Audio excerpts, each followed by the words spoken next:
The Quiet Sky by Ryan Brenneman. It started when we called out to the stars, into the darkness. We felt so small, tumbling through vast emptiness while clinging to the skin of the world, and without a single reason why. We were curious, yes, but ultimately, I think we were just terribly frightened. And we were so young. So very young. We were children, and like a lonely lost child, we did the only thing we could think of to make it stop.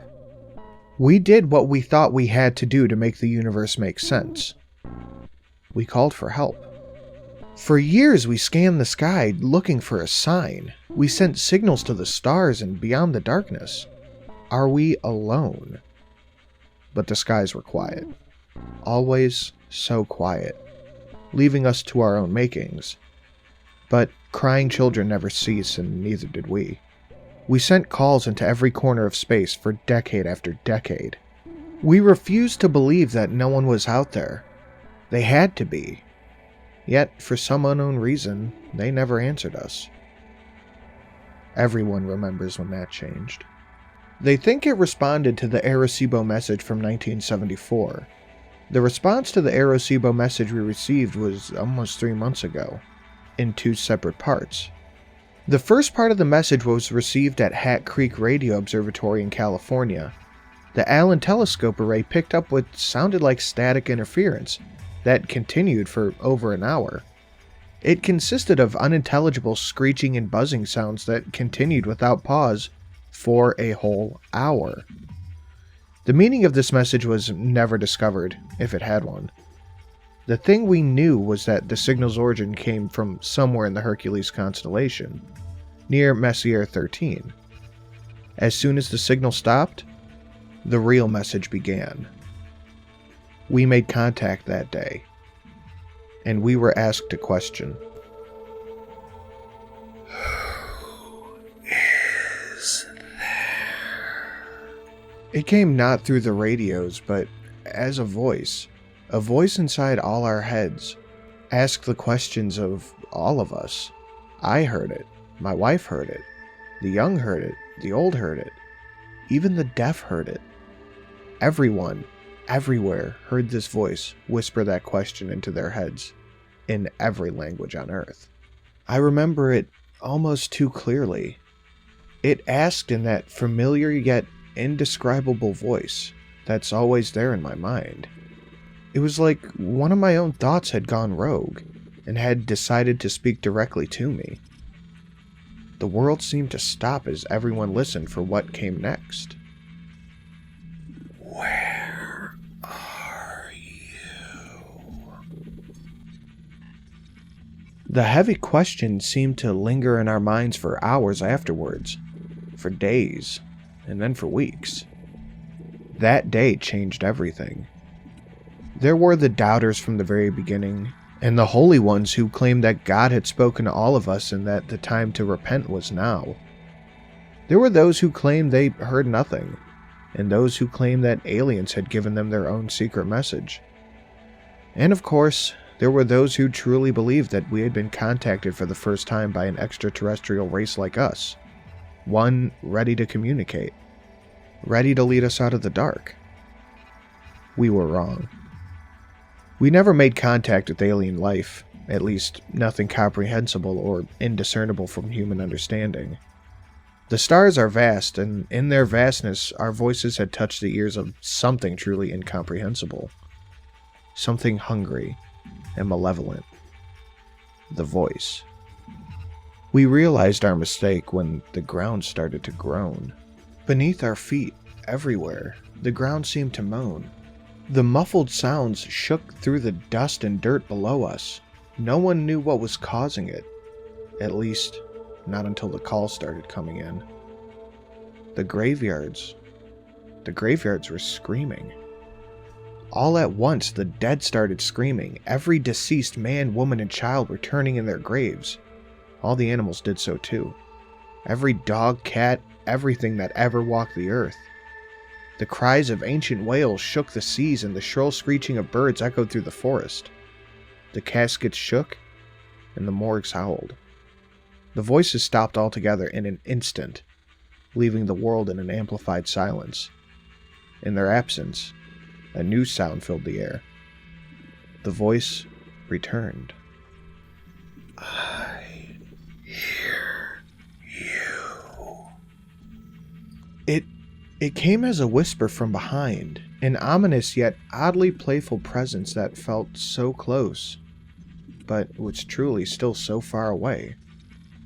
It let us breathe in the silence for a minute before it made us a promise.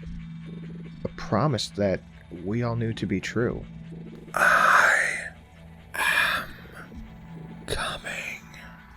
The voice was gone, and the air was once again filled with screams. This time, they were from the living. After the voice had gone, we were left to our own devices. Millions panicked, and rightfully so. Chaos took a hold of the streets. Many would die in the violence and gunfire of that night. They would be known as the Raptured before long, and the rest of us, the Condemned. We could only wait. The screaming dead was only the first side effect that we felt as the voice approached. The closer it got, the more we felt. The first night after the screaming, we noticed the stars bleeding for the first times. A section of the western sky had turned black, blacker than the night. It was only truly visible because of the ring of stars around it. The light from those stars had turned red, and they seemed to bleed across the sky like food coloring dropped into water. Their light swirled and flowed around the edge of some unseen mass. I knew then that I was seeing the face of the voice.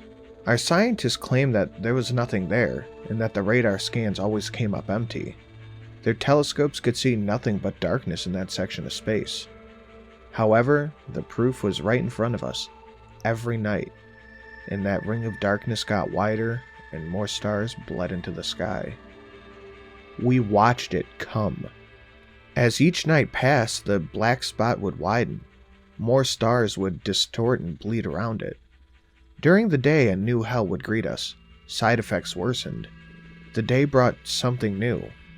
I'm sure most of what happened would go untold and unknown. The animals started disappearing. All of them. No tracks, traces, or bodies were ever left behind. Pets would run away, some violently so. They all retreated, never to be seen again. The forests were left abandoned, the oceans empty. The air was silent. The world felt empty and lonely. They left like water receding from shore before a tsunami breaks. One day, about 2 weeks ago, scientists tried to talk to the voice again. They hoped, perhaps, to reason with it. They told it about what was happening to our world and asked it questions. The scientist begged. It didn't speak.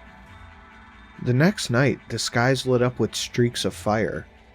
It was alight for hours, ablazing with an orange and red. We didn't realize the effects until the next day when televisions turned to static and telephones refused to work. We had sat, watching, as all the satellites were knocked out of the heavens. After reports came rumors and ramblings. Sanity was a thing of the past. The air was chilled and weighed us down. The voice was nearly here, and everyone felt it. It rained for a week after the satellites fell. The rain was salty and marred with an unknown filth that turned the grass black. Maybe the satellites tracked something back in when they hit the sky. No one knows for sure. All we do know is that it fell from the clouds as charcoal blotted out the sun, like liquid ash. Darkness fell upon us. When the clouds went away, the skies were empty. There were no clouds, yet the sky hung low and gray. If the sun was anywhere in that gray sky, it never made itself known. Even it had abandoned us. Each day slowly grew darker and darker, until night and day became almost the exact same. Some people would claim later that they'd seen things in the dark. Creatures with gangly limbs and crooked faces lurking in the corners of their vision. They were tall white creatures that looked molted or rotten through their transparent skin. Appearances would last just a second or two before vanishing without a trace.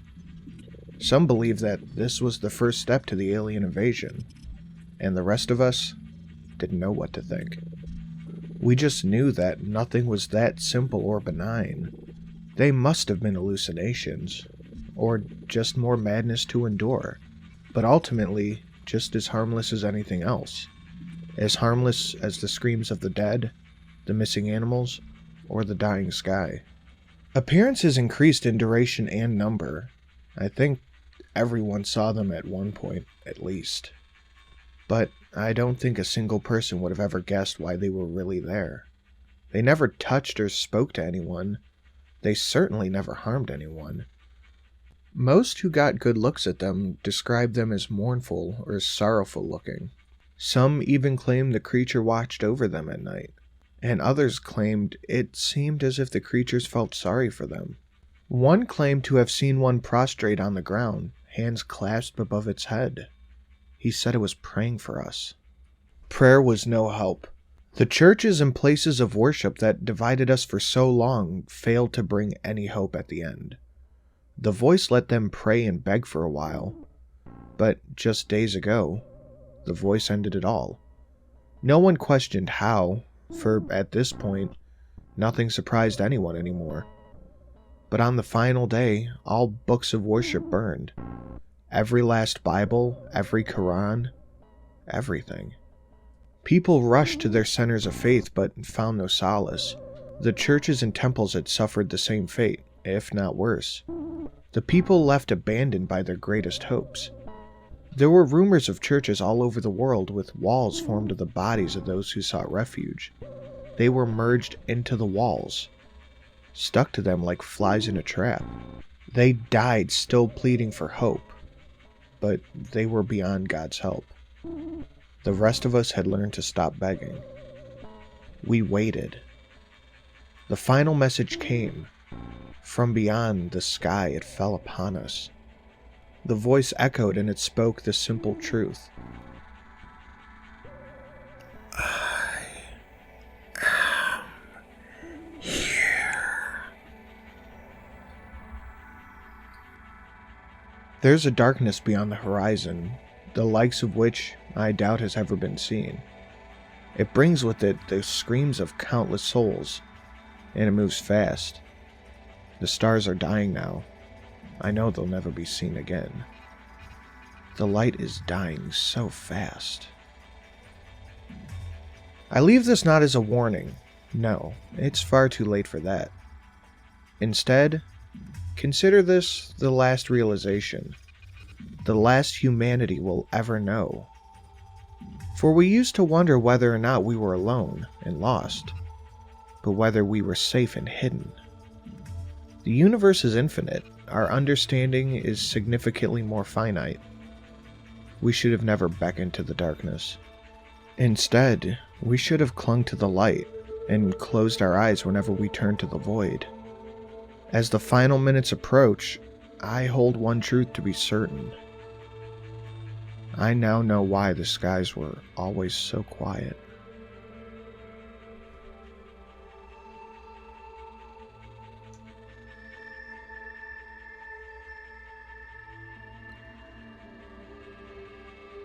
Guys, I want to say thank you to my $10 and above patrons, Mr. Swiston, Official Jerboa, and Chaos X.